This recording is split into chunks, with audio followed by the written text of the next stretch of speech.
What is going on, everybody? It's Matt Marchese, also known as Islanders Daily. Your daily news from the four-time Stanley Cup champions, New York Islanders. And on today's episode, we're going to be talking about some things from, last night, a couple other things. And then, of course, we're going to be talking about the comments that that you guys have been leaving down below for me. And yeah, so to get things started, the first thing I want to bring up is on Twitter and everywhere. I've been saying that people are saying the Islanders need an enforcer on the team, and I disagree. I don't think the Islanders need an enforcer. I think just having an enforcer to have one defend Schaefer is not the best decision, as where are you going to put somebody like that? And I'd rather have the more skilled players. And even then, the Islanders are protecting Schaefer anyway. I mean, we saw it last night. Anders Lee, Pajot, Duclair, they got right to work and got right to fighting after that whole situation. So obviously, I don't think an enforcer is an important, person to have for the Islanders.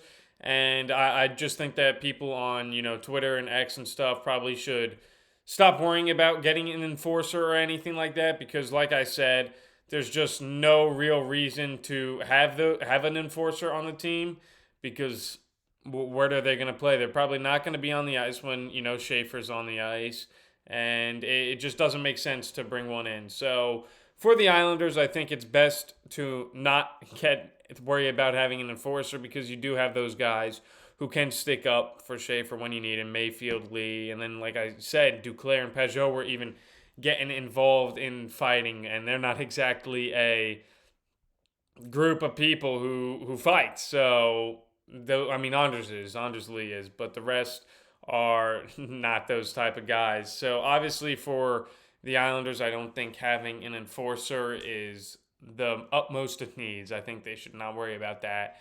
And I think that the people on Twitter should probably chill out about it, because there's nowhere for them to play, and, I could go on and on. The next thing we're going to talk about is Nikita Zadorov. Obviously, he trolls the Islanders after the game tomorrow, being the 30-year-old man he is. I'm not going to fully blame him, but he posted on Instagram saying to get people to get out of his DMs and everything, and said that the UBS Arena was a library last night. So that's definitely some bulletin board material for the Islanders. Now, I will say I don't know why fans are going into this guy's DMs and spewing hate messages and stuff. He punched the kid. It's hockey. I just don't find any. I don't know why people like fans and stuff go into. I've never understood that. Go into professional athletes' DMs to send hate messages and everything. I just don't see the reason for that, unless there's just no reason for that. And obviously the Islander fans did it, and that caused him to say, why are you guys, if you weren't all in my DMs and instead going to the games, it wouldn't be a library. So Nikita Zadorov, I guess, can win this one, but it doesn't change the fact that he's a 30-year-old man who punched an 18-year-old in the face and then went on Instagram to troll about it. But yeah, it's definitely bulletin board material for the New York Islanders to see that, and obviously get pissed off. I hope that pisses them off, and they can start going on a little bit of a winning streak here. That's the best possible thing that we can hope for, just to use it as material to continue winning. And yeah, we'll have to see on what the Islanders, do about it, or they might just forget about it, which also I think is good. But again, I don't think there's any reason to ever go into professional athletes or anybody's DMs and say stuff. I just think that's, not normal and kind of weird, and it's just something I'd never do. And then next up, we're going to talk about what Tony DeAngelo had to say today. And he said about his deep pair play with Romanov. And he said that every mistake they make ends up in the back of the net, and it's something they've struggled to put an end to. And yeah, that's true. I mean, I obviously think DeAngelo and Romanov have been the worst defensive pairing for us this season, which is weird to say because I thought they were going to be a great pairing, but they've just struggled. They haven't been producing offense really at all. Sorry, you just kicked my computer. They haven't been producing any offense really at all. And of course, that third goal that Boston scored last night, they were on defense when it happened. And it's inexcusable. On 8 games together, they have 7 goals against. So not the best. That's almost a goal per game when they're out there on the lines or on the defensive side of thing. So obviously, those two need to be better. I'm sure they know it. And yeah, it's kind of shocking because I've talked a lot about Pelech and Polak, and despite all their mess ups and stuff, they're still, producing opportunities and doing stuff when they need to. But D'Angelo and Romanov have just really, really struggled this season to start the year off, and hopefully they're able to get into the groove sooner rather than later, because if they don't, it could be, problems. It could be problems that those guys aren't able to start playing. And I think especially Romanov. I think Romanov's been struggling to start the year off early on here. So I think for guys like Romanov, D'Angelo, they just got to get back to the game they played. And we'll have to see if they can do it, because they know it. I mean, if you have your players saying that they know they need to be better, they know their mistakes are making, at least they're self-aware. And being self-aware definitely allows for opportunities to improve. So we'll just have to wait and see if they can actually improve, because if not, like I said, it could be in for a long, long season.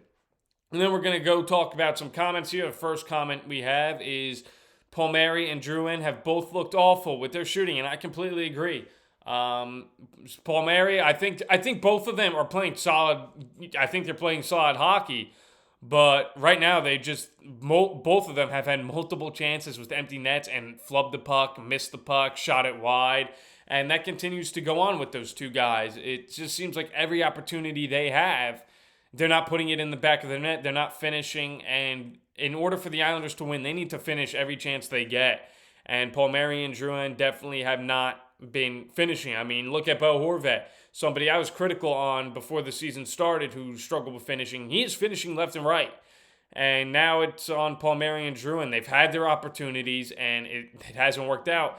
And for them to get things to work out here, we need to especially see what they can do, because right now those guys aren't scoring. And in order for the Islanders to win, they need those players to score. Obviously, Drouin, I do think, is a pass-first player, which is completely fine. But when he's had opportunities to score with the empty net, he hasn't.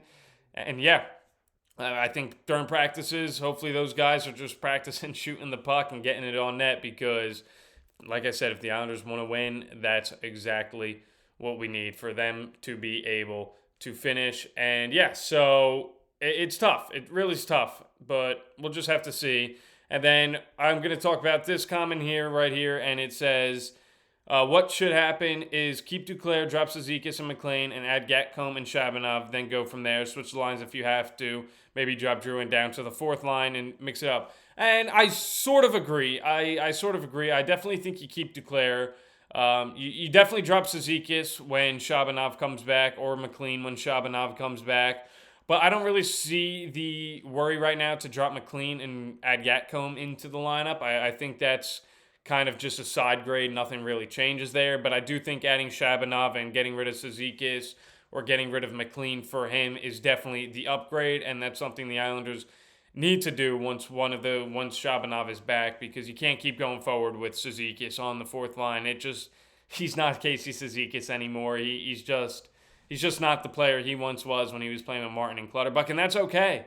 That's okay. You just get older and you lose your skill. It's a young man's game, and Zizekas has had a great career with the Islanders, but obviously I think time, Father Time is catching up to him on his hockey career. But that's about all I'm going to have to say.